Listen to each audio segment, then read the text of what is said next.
Muy bien, hermanos, aquí estamos en la segunda parte de la clase 3 acerca de la gran salvación que se enseña en la Biblia. Y la pregunta que estamos considerando en esta hora es: ¿cuál es la verdad específica que Dios usó para atraerlo a Cristo? ¿Cuáles son algunas de las enseñanzas específicas que forman este gran mensaje? ¿Ok? Dios ofreciéndonos el perdón. ¿Ok? Perfecto. ¿Qué otra cosa? La vida eterna. ¿Ok? ¿Qué más? Arrepentimiento. Entonces, ¿viste atractivo como parte del mensaje? No. Okay. Pero tenías otra cosa, ¿verdad, Susana? Oh, el amor de Dios. ¿Ok? Entonces, todos tenemos una necesidad, ¿verdad? Paz. Que toca el Evangelio. Y hay una parte del mensaje que toca esa necesidad. La paz toca a los que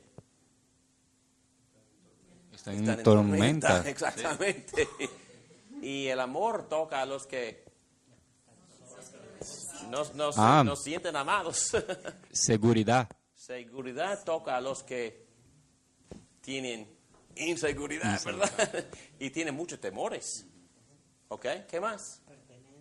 Pertenencia a los aislados, abandonados. Quieren ser parte de. ¿Verdad? Y eso, muchas personas encuentran esa parte muy atractiva. ¿Verdad? ¿Qué más? Oh, la salud, que toca la vida completa, ¿verdad? Porque todo va mejor. ¿Qué más? Tenemos un padre. Ok, los huérfanos quieren un padre, ¿verdad? Y hay personas que tienen un padre biológico que se sienten huérfanos. ¿Ok? ¿Cuál es? Oh, okay, sí. Porque también hablamos de la palabra simetría, ¿verdad? Que todo se arregla, se coloca en el Evangelio. Todos los aspectos de la creación de mi vida tienen sentido en el Evangelio, y de eso entiendo lo que es mi propósito general y quizá mi propósito específico, el propósito particular para mi propia vida. Todo eso se encuentra en las maravilladas verdades del Evangelio. El sacrificio, a mí me asombra el sacrificio que hizo Jesús por nosotros. Okay. Así.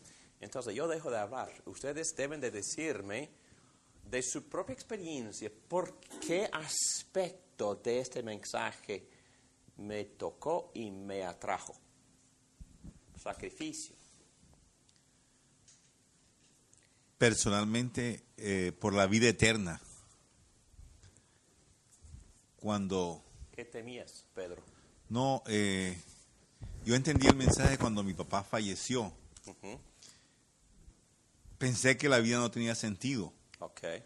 Porque había visto a mi papá que era un hombre muy trabajador, proveedor, y de la noche a la mañana se muere. Entonces, yo dije, la vida no tiene sentido. Pero como me tocó hacer los arreglos funerales y todo, yo invité a un pastor que me hablaba, y él predicó precisamente sobre Nicodemo, sobre el nuevo nacimiento, y él habló sobre la vida eterna. Y eso me tocó a mí. Entonces le vi sentido a la vida. Entonces para ti el concepto de la vida eterna te dio propósito. Correcto. Y le dio a la vida misma sentido. Me dio sentido. Entendí el propósito. Qué bueno. De mi vida. Qué bueno. Diría también el Dios de bondad. Ese Dios que no es egoísta, que lo único que nos da, nada más, que no nos usa ni nos abusa. Es ese Dios que se ha entregado completamente por nosotros, ¿no? Sin ningún tipo de interés. Sin ningún tipo de interés. La bondad de Dios. Magnífico. ¿Otra persona? El perdón. Como yo dice, primeramente fue una reacción más emocional, pero lo que me atrayó después fue el perdón, porque yo pude sentir como, de verdad, como David dijo, que mis pecados, no es que claro que yo podría tener ofendido a otra persona, pero yo reconocí por mis pecados que yo había ofendido a Dios. Y tener comprender más sobre el perdón de los pecados y me atrayó mucho. Qué bien. Yo creo que todavía el perdón es la cosa principal. La parte del mensaje que me trae más que cualquier otra parte. A mí personalmente, el perdón de mis pecados. Muy bien dicho. ¿Sabe qué? Dios siempre nos toca específicamente en el área intelectual que nosotros necesitamos. Siempre, ¿no? Es una maravilla. Que Dios, la salvación es la misma, el mensaje es el mismo, pero es un diamante y tiene varias facetas y hay que verlo de varios ángulos y cada ángulo brilla, ¿no? Y cada ángulo es especial para mí, es lo que yo necesito, ¿verdad? Y así es el Evangelio, que Dios siempre nos ama en general, pero también nos ama particularmente, específicamente.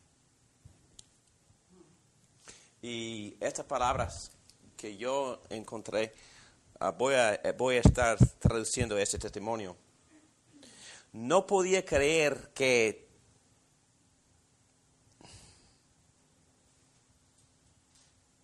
tanto hacía sentido el mensaje de Dios o el toque específico de Dios en mí.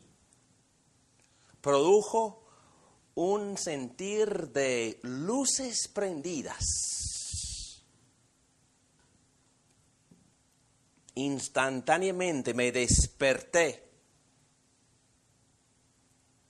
Fue conocimiento de Dios, fue la verdad de Dios y entendí que es recibida.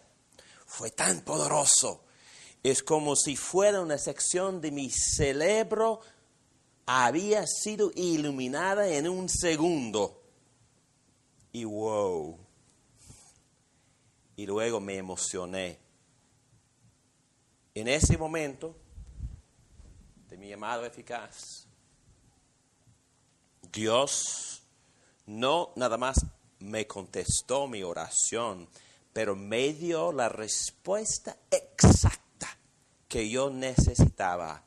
La única respuesta que me pudiera ayudar. Se me vino con tono perfecto la respuesta precisa que yo necesitaba. Y esa persona está describiendo el momento del toque, del llamado eficaz en su vida, hablando de cuando Dios le iluminó la mente y le dio las verdades iluminadas que aquella persona necesitaba, conocimiento espiritual de Dios. Entonces Dios siempre nos toca específicamente, de manera muy especial. Y no tan dramáticamente, no quisiera decir jamás que esta experiencia tenga que ser la experiencia de todo el mundo, no, porque otras personas vienen despacito, ¿no? Muy tranquilos, como Lidia. Lidia aceptó la belleza del Evangelio muy tranquilamente y creyó. Qué bueno, ¿no? Y yo conozco a una persona que había rebelada contra sus padres y contra Dios, y dos padres oraron por ella por 8 años. Y un día ella estaba sentada en la biblioteca de su universidad y de repente se dio cuenta nada más de que fue tiempo de volver a casa. Y fue su conversión. muy tranquilamente, y ella se dio cuenta, ya es tiempo. Y regresó.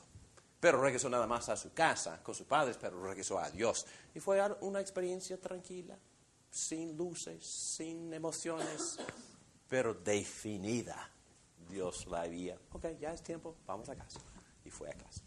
Entonces todos son diferentes y Dios nos toca de manera diferente. Yo tuve una experiencia también muy, muy fuerte que fue una foto de Jesucristo, porque yo viví en Río muchos años y yo subía siempre al Cristo, habré subido 20 veces ya al Cristo. Y un fotógrafo sacó una foto de un Cristo que me encantó y le hice hacer una copia y la llevé a casa y quería encontrar un marco para ponerla. Y entonces, como yo soy artista y tengo muchos marcos por toda la casa, el marco a donde encajó fue el marco a donde estaba la foto de mi casamiento.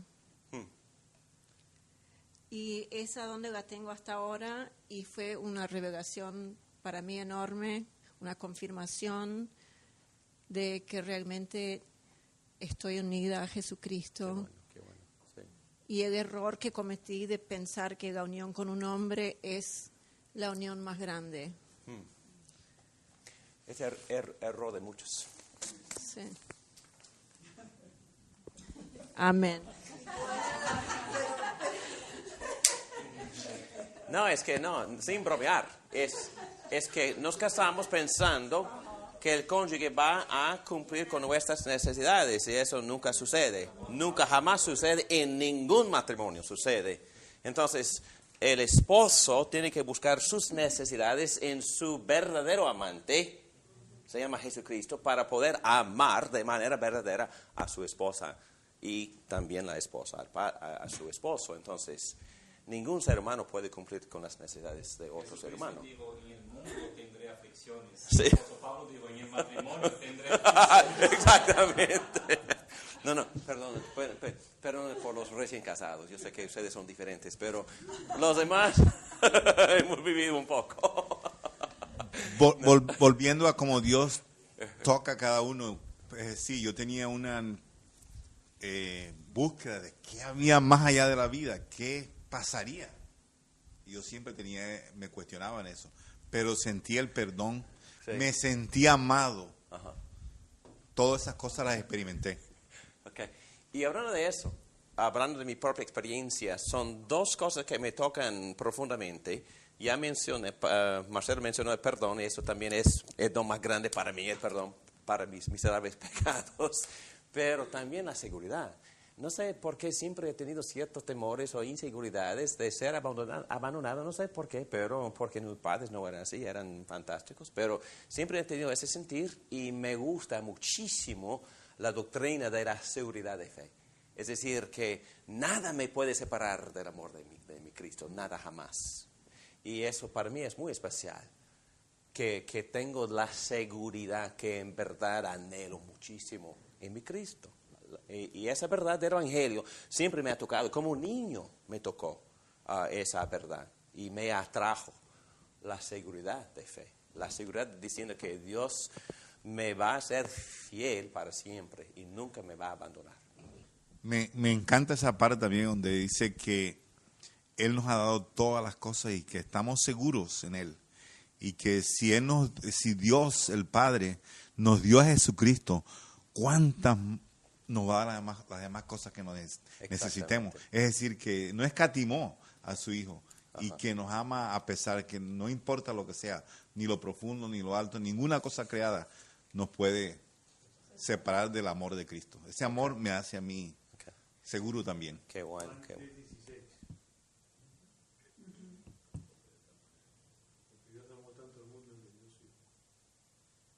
Muy bien. ¿Puedo compartir una cosa? Estaba pensando, entre todas las cosas, bueno, hay muchas, pero creo que una cosa que me atrayó mucho fue la comunidad, Ajá.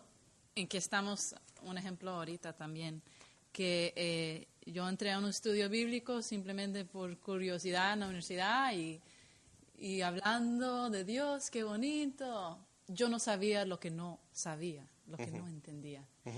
Pero esa comunidad de mujeres que me amaron sin condiciones, que estuvieron conmigo, todavía son amigas mías después de 20 años.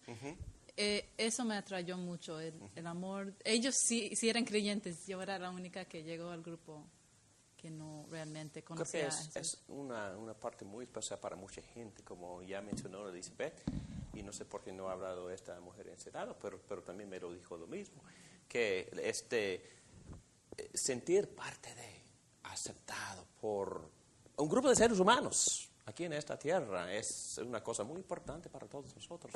Y el Evangelio también nos ofrece eso. El Evangelio nos ofrece familia. Y es muy importante y muy bello. Muy bien, quisiera seguir adelante y vamos a tocar página 20. Voy a darles otro testimonio, pero en este caso, el de Pablo. Y ya hemos tocado este material, pero no esta sección. Pero ya hemos leído Filipenses 3 y Pablo da su testimonio en el Nuevo Testamento, en el libro de Hechos, en varias cartas, hasta 9 veces. Siempre está hablando de su propia experiencia con Cristo.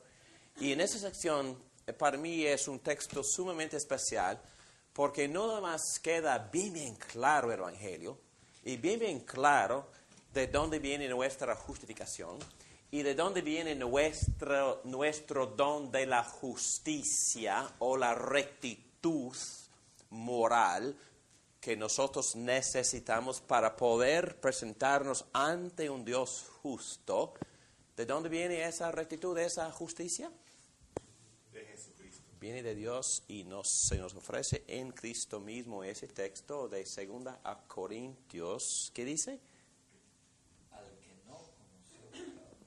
Por favor, en voz alta con micrófono. Con micrófono. ¿Está ahí? No, está en tu mente. Al que no conoció pecado. A que no conoce. ¿Quién? Jesucristo. Que no conoció el pecado. ¿Okay? Por nosotros Lo hizo pecado. Lo hizo pecado. Y eso quiere decir que Cristo tomó en sí nuestro pecado, nuestra culpa y vergüenza y castigo. Llegó a ser pecado por nosotros. ¿Okay? Para que nosotros, los pecadores, fuéramos hechos justicia de Dios. Fuéramos hechos justicia de Dios. En Él. ¿En dónde? En Él. En Él recibimos la misma justicia, rectitud, carácter moral, santo, perfecto de Jesucristo. Y en ese momento, ¿cómo te ve Dios? Justo, recto, santo. Interesante. Yo no, pero Dios sí. No, Dios nos acepta en Cristo los teólogos usan esta palabra, no funciona 100% bien, pero usan la palabra imputar. Recibimos la justicia imputada, pero es más que imputada de manera formal, de manera legal, porque la verdad es que la tenemos íntimamente en unión con Jesucristo. En Él somos la justicia y tenemos la justicia y Dios nos considera justos en Cristo. Es el don principal. Entonces, no hay nada de vangloriarnos, no hay nada de confiar en las buenas obras, ni en la moralidad, ni en la iglesia, ni en la religión. Confiamos en Cristo. Y en Cristo hay y me gusta la manera en que el apóstol Pablo lo expresa en Romanos capítulo 1. Dice que en el Evangelio hay una justicia revelada que viene de Dios. Entonces, cuando se predica el Evangelio, Dios revela una justicia y Dios ofrece y otorga e imputa una justicia que viene del cielo, que se encuentra en unión y por fe en Jesucristo. Y por eso somos salvos, por eso somos aceptados y por eso Dios nos considera justos y perfectos y rectos y santos, a pesar de nuestros pecados. Y por eso Martín Lutero dice que al mismo tiempo el creyente se ve pecador y justo. Interesante, pero yo lo acepto. Con mucha gratitud. Exposición de experiencia de Pablo. Se la voy a leer. El apóstol Pablo tenía que ser transferido de su identidad como el primer Adán, página 20, en la cual Pablo tenía confianza en sí mismo, confiando en sus privilegios, logros religiosos, a estar en Cristo. Entonces cambió a estar en Cristo, identificándose con Cristo, confiando solo en Cristo y en su justicia, recibiendo todos sus beneficios, dependiendo del Espíritu Santo, para poder adorar a Dios, respondiéndole a Dios con su vida entera. Eso se llama culto. Filipenses 3. Ya hemos leído esto varias veces. Pero el primer párrafo contiene una lista de las cosas en las cuales confiaba el apóstol Pablo antes de creer en Cristo. Y también se menciona que él estaba gloriándose en sí mismo en los esfuerzos humanos. Y ahí tiene una lista de las cosas heredadas y los logros, hablando también de su propia perfección en cuanto a la ley de justicia, en cuanto a la justicia que la ley exige, intachable fue su orgullo, hablando de sí mismo. Sin embargo, todo aquel que para mí era ganancia, ahora lo considero pérdida por causa de Cristo. Es más, todo lo considero pérdida por razón del incomparable valor de conocer a Cristo Jesús, mi Señor. Por Él lo he perdido todo y lo tengo por estiércol, a fin de ganar a Cristo y encontrarme unido a Él. No quiero mi propia justicia que procede de la ley, sino la justicia que se obtiene mediante la fe en Cristo. La justicia que procede de Dios basada en la fe en Cristo. Y para poder entender bien lo que el apóstol Pablo quiere decir, ¿por qué usa esa palabra tan fea? Lo tengo por estiércol. ¿Qué es lo que Pablo tiene por estiércol?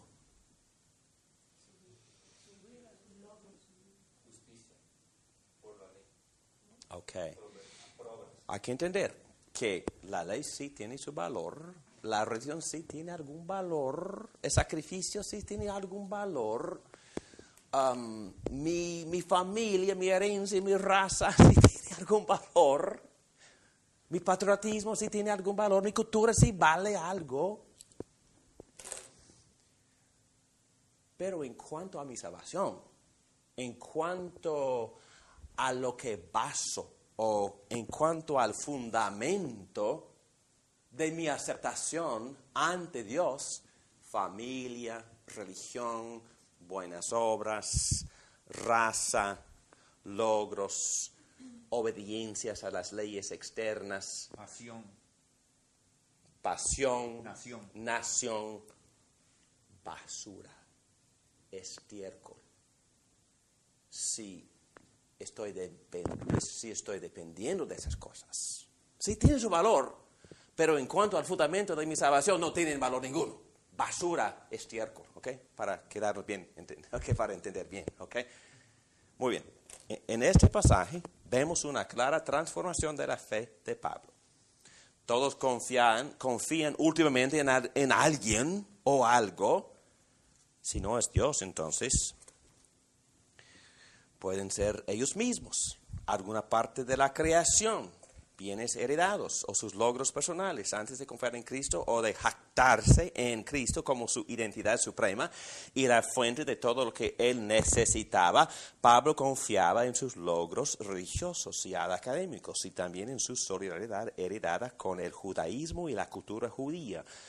Esta es una combinación letal.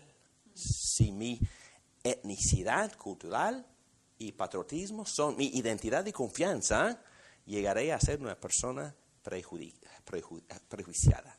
Así lo fue Pablo, e intentó erradicar, literalmente matar cualquier grupo que fuera una amenaza potencial a esta jactancia. Es lo mismo que hizo Hitler, es lo mismo que hicieron los cristianos sureños de los Estados Unidos con los esclavos negros. Y algunos grupos todavía discriminan según el color de la piel o el estatus social. Pablo también puso su confianza en sus logros religiosos. Se jactó de ser perfecto con respecto a las exigencias externas de su religión. Eso también es peligroso, porque si mi posición frente de Dios depende de mi comportamiento moral o alguna medida legalista externa, y si yo creo que lo he logrado, seré insoportable. ¿Me entienden? Voy a llegar a tener un orgullo insoportable. Ciertamente cultivaré una actitud de superioridad y desdén hacia aquellos quienes, en mi opinión, no son buenos como yo. Pero peor si pienso que no he obedecido mis propios principios, deprimido estaré, ¿verdad? Entonces las dos cosas son desastres. Las palabras que utiliza Pablo para describir esta condición despreciable son perros, porque los judaizantes que estaban enseñando una justificación, más circuncisión y más obras, Pablo está diciendo que en verdad ellos son perros sucios, y ustedes que creen en eso, que en sus enseñanzas también no se limpian. Los que hacen el mal porque destruyen el evangelio. Número 3, mutiladores del cuerpo. Hablamos de esta frase. Porque si creen en la circuncisión, están creyendo en un acto de cirugía que no vale para nada, es inútil. La fe más cualquier cosa, la fe más obras, más bautizo, más don, más cualquier experiencia, es una mutilación. En contraste, cuando Pablo en Cristo transfiere su confianza a Cristo, renuncia a su orgullo personal, académico, religioso, legalista, cultural, moral y de familia. Encuentra su nueva identidad completamente en solidaridad con Cristo Jesús. Interesantemente, esa nueva identidad en Cristo también se describe como conocer a Cristo. Con esta frase significativa, Pablo comunica que ha llegado a un profundo conocimiento cierto y personal de la verdad, sin embargo, sin un entendimiento completo. Esa nueva identidad de estar en Cristo y de conocer a Cristo requiere y hasta suavemente exige la entrega y confianza en Cristo. El rendimiento de la independencia y confianza terca en uno mismo, la carne.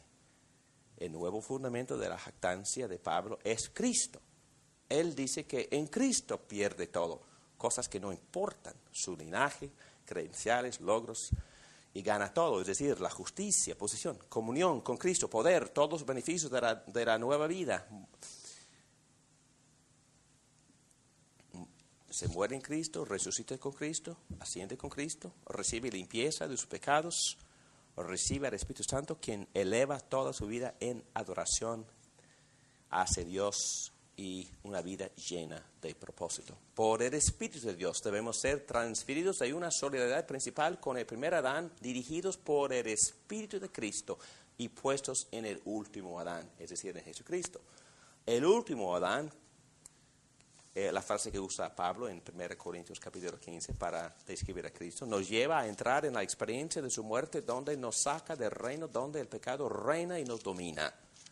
El último Adán, el Espíritu Santo que da vida, nos resucitó en él, venciendo la misma muerte, donde estamos elevados en poder, gozo y libertad hacia Dios para amarlo a él y entregarnos a su justicia. En él y por medio de su palabra recibimos la fe por confiar en él para salvación, y recibimos el don del arrepentimiento para acercarnos a Dios y comenzar la vida de transformación hacia la imagen de Cristo. Muy bien, ahí terminamos la sección sobre llamado eficaz y conversión. ¿Ok? Y la siguiente semana vamos a tocar el tema de la gracia común, y luego entrar en algún repaso de la cruz, de cómo Cristo propició la ira del Padre para poder entrar en una larga conversación acerca de la justificación. Y vamos a hablar en esta sección sobre las varias posiciones que la Iglesia ha discutido a través de la historia en cuanto a esta doctrina preciosa y principal del Evangelio. Muy bien, vamos a cerrar la clase en oración y si hay preguntas y conversación, aquí estaremos para tratar de buscar la respuesta. ¿Ok? Padre nuestro, damos muchas gracias por el toque del Espíritu Santo en cada uno de nosotros.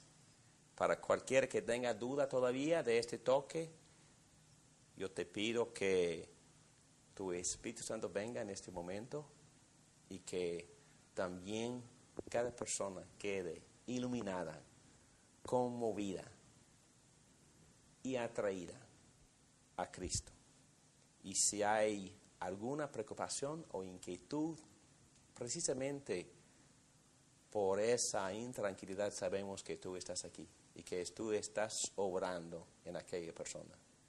Gracias, Padre, por la riqueza que nos trae estas verdades. Gracias por la confianza y la seguridad, por la aceptación y el gozo y paz y propósito que nos trae este evangelio, esta verdad que es un diamante. Gracias, Padre, por hacernos ricos en Cristo. Gracias a ti, Cristo, por hacerte pobre para que nosotros pudiéramos llegar a ser ricos en ti.